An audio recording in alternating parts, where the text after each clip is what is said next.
Welcome to Founders Future, a podcast by Closers.io, where we dive into the journeys of innovative entrepreneurs and explore the road ahead of them and their companies. I'm your host, Olivia Sammons, and in each episode, we'll uncover the stories behind successful startups, the challenges faced along the way, and the strategies driving their future expansion. Today, we're excited to have Katharina Mahadeva, the founder of Vivo, joining us. Katharina will be sharing more about her founding story and giving us a glimpse into her plans for future growth. So let's jump straight in. Katharina, welcome to Founders Future. Olivia, thank you so much for having me. Very excited to be here. No, it's an absolute pleasure, and we're so excited to have you join us. So let's start at the beginning. Take us back to what specific problem inspired you to start Vivo. Absolutely. So I want to dive a little bit into my background so you know what Vivo grew out of. I've been a physician for 20 years. My background is internal medicine and hospice and palliative care, and I still currently work in that field. I was faculty teaching residents for many years at UNR and UNLV. And I also did a 1-year executive leadership program through Stanford Lead. So out of all that came the idea for me, and I discovered that like deep-seated heart desire, really, I would say, to make an impact in people's lives outside the hospital. And after my Stanford Lead journey in 2021, I thought, why not actually go out and do it and found a company and get that idea out there. But I went about it logically at first, because in medicine, we're very logical, right? hmm And I I was going to thought, point that out. yeah. And I thought, where should I start? There's so much chronic illness out there.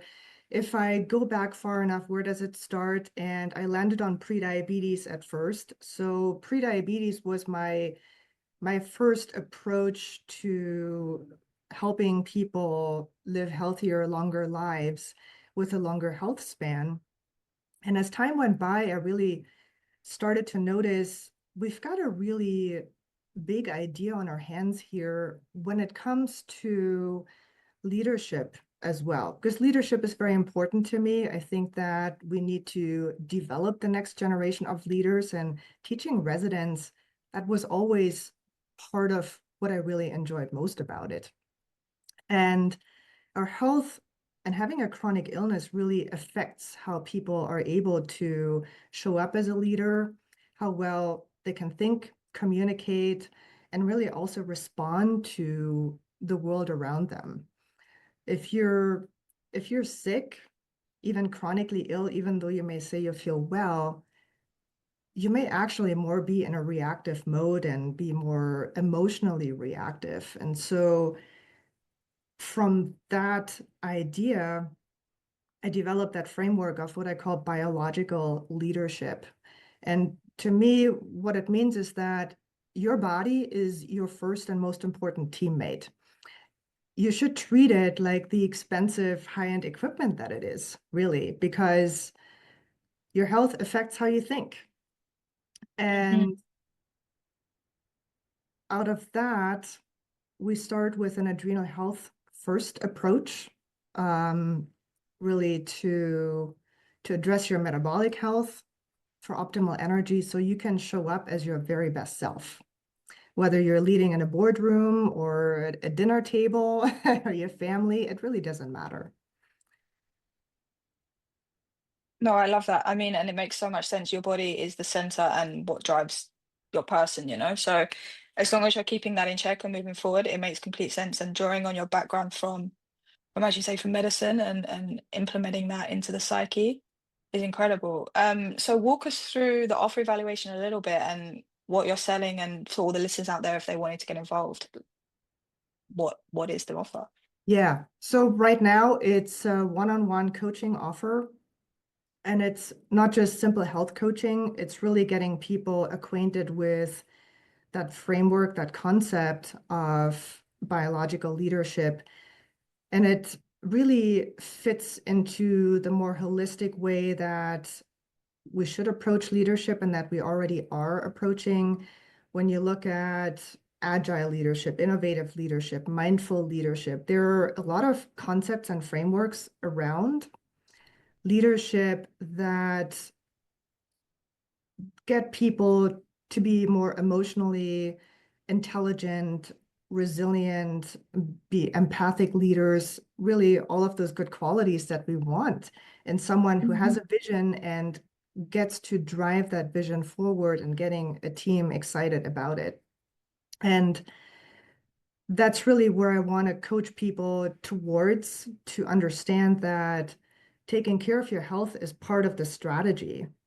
And taking care of your rest and recovery is part of the strategy. So it's not just, eat more greens. 100, Really yeah. do it in a strategic but a very individualized way as well. And Okay. put it into the framework of doing it for a purpose. Yeah, I mean, and the fact that you touched on that it's individual because everyone's body is different, everyone's mindset's different, everyone starts at a different point and needs to get to a different end of the journey. So it's great that you're looking at that and moving forward.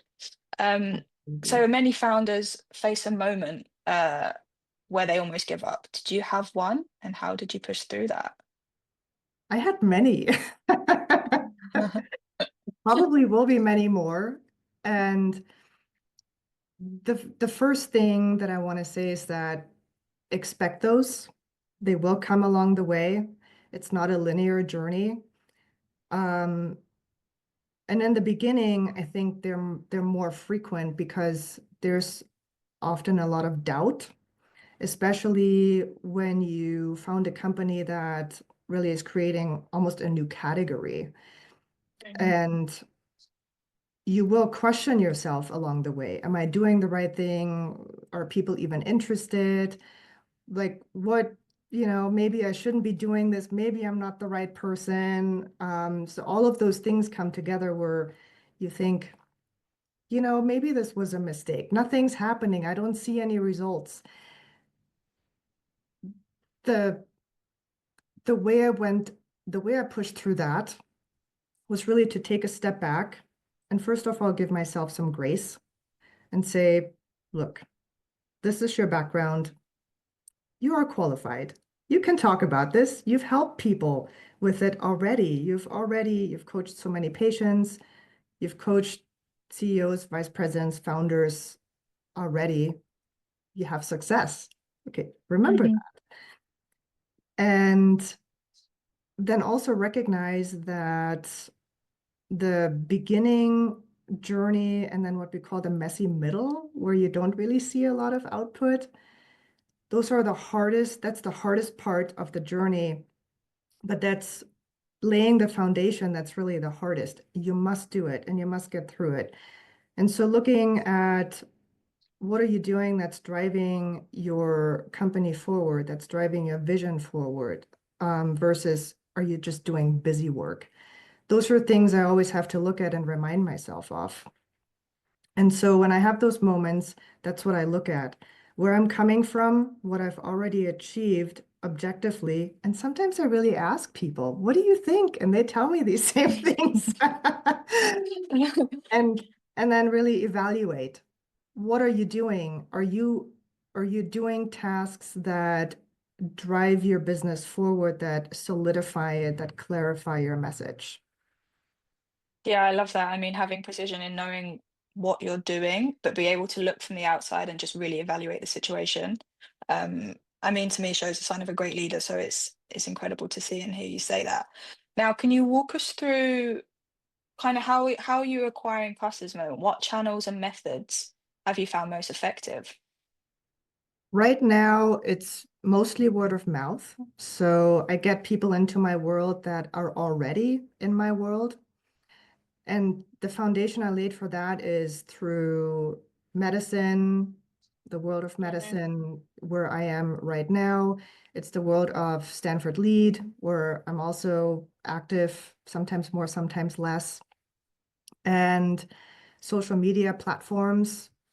Right now, I chose Instagram, LinkedIn, and so you expand through that later on. But it's, for the most part, people that already know me.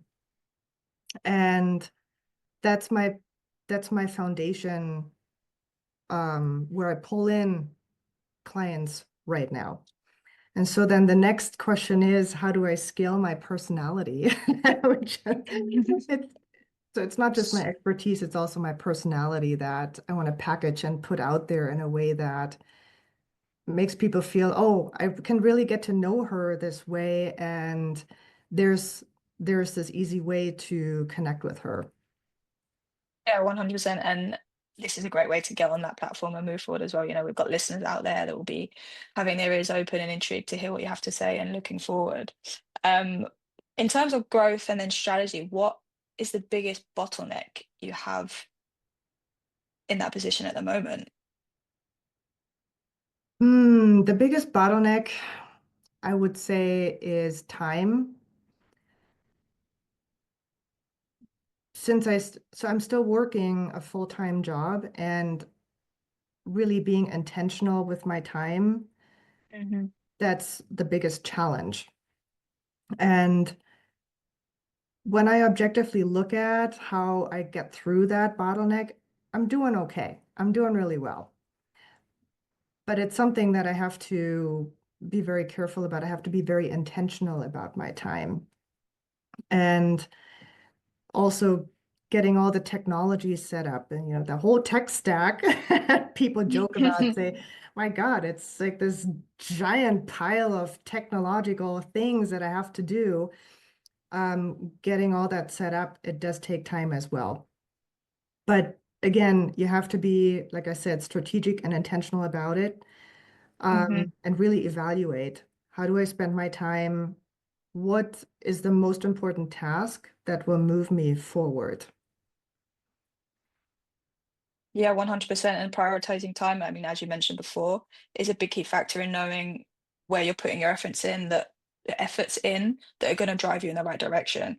And I feel Yeah, like it's one that a lot of people can relate with, especially as you say, juggling the two jobs and yeah, pushing the business and absolutely. driving that forward at the starting point. Yeah, Um, absolutely. uh, and I mean, is this just you, or do you have a team behind you there helping you structure and scale the business? So right now, it's just me. I used to have someone to help me with some tech things, but right now I don't. So I'm a fast learner. So I do spend some time figuring out how to, set up the pages and the funnels and the websites and what have you. Um, Eventually, I hope to start assembling a team just for the basics, and it doesn't have to be a big team. It's, again, here you want to take a look at, when you start building a team and start thinking about it, what do you really need? Because you don't Hmm. need to hire 10 people right off the bat. It may just be one or two people to help you, take over certain tasks. And as the business grows and you start scaling, that question becomes very important, because you can't do it all on your own. But really having a solid foundation, and then knowing exactly, when you do hire people, what's their job going to be, and be very specific about that. Yeah, I mean, again, just ties back into taking some time off of your hands and knowing where you're going and what you're doing and who can help you do that correctly.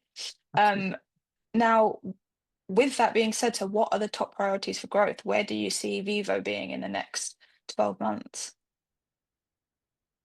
Um, so it's really getting that framework of biological leadership out there and make that part of the mainstream. Hmm. I mentioned before, it's one of the many tools that we have, together with, mindfulness leadership, empathetic leadership, and things like that, um, really as a foundational support framework. And then the other thing is that I do want to develop more of a self-paced course as well. I'm currently developing it. I'm calling it the Adrenal Power Hub. Um, Really just a short, self-guided mini course or spotlight course with an adrenal health first approach, like I explained before, that gets really your metabolism back on track and makes sure that you can develop your personal plan for stress management and having much more clarity, more mental focus. And Yeah. then the other thing that I want to develop Vivo in, the other direction I want to develop Vivo in is a B2B arm in collaboration with Seoul International Institute. So we're currently working on that, where we bring that framework to companies and their teams and really see biological leadership as a systemic opportunity where teams that embrace health and recovery really create a ripple effect and create a culture that supports overall health in the company as well. And I think that's really important as we go forward. Hmm. And when we look at the trend in the world of chronic illness, it's like, you know, just make sure that your brain is able to keep up with everything that you're doing Yeah, in that health. 100%. No, yeah, 100%. It's so true what you're saying. And I suppose people kind of don't align the two together sometimes, like the health and wellness of the brain and how that pushes you forward into Hmm. making the Hmm. decisions at work as well. Like as you mentioned before, rest and Yeah. recovery is also such an important part of our health and of our system. And as like, how do you see the industry evolving in itself, and where are you currently positioned in it?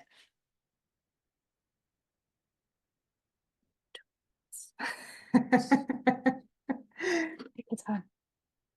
So when we look at the trend, I think um, the coaching industry and when it comes to leadership, I think it's not going to just be emotionally intelligent leaders. We do want to coach them towards that, obviously, but also biologically intelligent. Um, and the other thing is that AI is making such great strides forward. And so as AI advances, and we have really the capability of more personalized healthcare, more personalized preventive care. There's Hmm. also that human edge, and that will be clarity, adaptability, presence, your energetic management. And so in that long-term vision, we really have an intersection of AI, personalized medicine, and that human edge that we can bring together and that can revolutionize really how we approach leadership, anywhere from boardrooms to dinner tables. Yeah, 100%. I mean, the words that scream to mind as we're going through this and talking more about Vivo is mind, body, and soul, and how they work in unison and how you're combining them all together to kind of Mhm. drive this. And then with the integration as well with the AI, it can only help kind of accelerate that no moving forward into the future. So Absolutely. I'm very excited about that. yeah, I can imagine. So a hypothetical question now. If you could snap your fingers and you could you had a like sorry, if you could snap your fingers and then if you could snap your fingers and you'd have that one problem solved, um, what would be the biggest impact on the growth of the business? Question didn't make sense. The Let's biggest start that impact again. on my business. Yeah, the question didn't make sense at all. um, So let's see. Let me snap my fingers and travel 10 years into the future. And what I see is that health consciousness and awareness as part of a leadership strategy will be mainstream. It's a movement that I envision. And I think right now we're at a point where we're still a little bit stuck in hustle culture that's Mhm. making people sick, that's burning people out.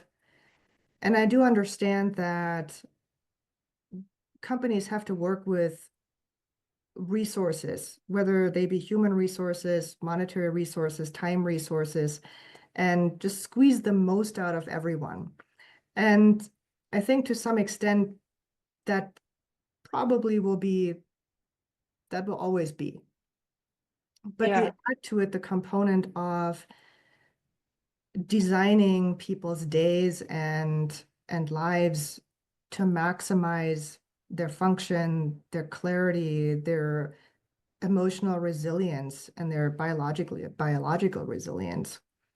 And doing it not just with educating people on how to do it and coaching them to understanding how to design your health really that way, but also utilizing AI, having that coach in your pocket that will integrate data. And there's already a lot of apps out there that can do that, integrating your data, your behavior, um, and really just the on-the-go input that people might just, type or talk or whatever into that algorithm, kind of as a supportive, organic, um, what would be the best term to describe it? A marriage between AI and the human.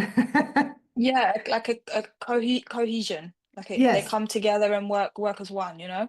yes, yes. More of a symbiotic relationship to enhance that support that we provide through the coaching. Yeah, 100%. I mean, AI is only there, I think, to help us and to grow, move forward as humans, you know, it's there to aid us in that sense. So it Yeah. makes sense as a resource and the pivot for that and moving forward.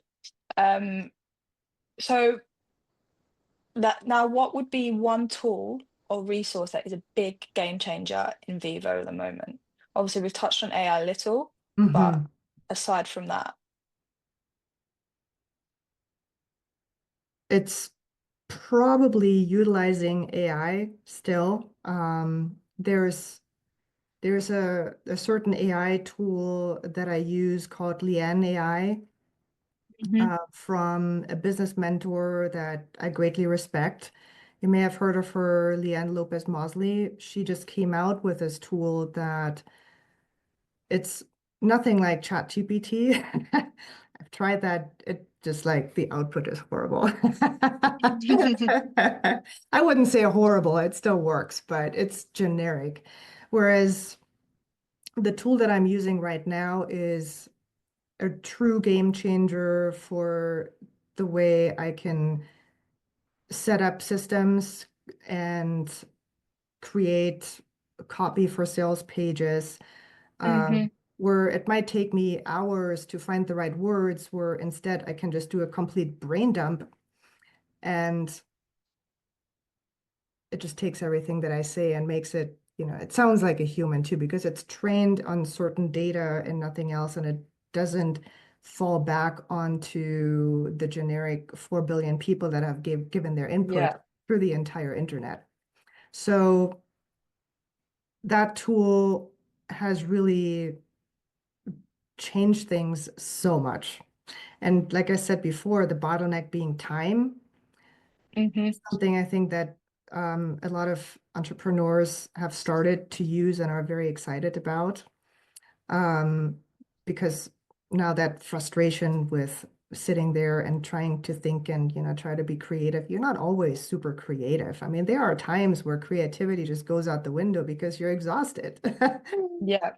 I hear You you. have those, yeah, you have those creative moments and you dump it all in there and say, this is what I need. It's really very, very helpful to have that extra support tool that gives you an output that really sounds like you. I mean, I was shocked. I thought, well, this can't be, it's probably the same as ChatGPT. Gosh, it's not.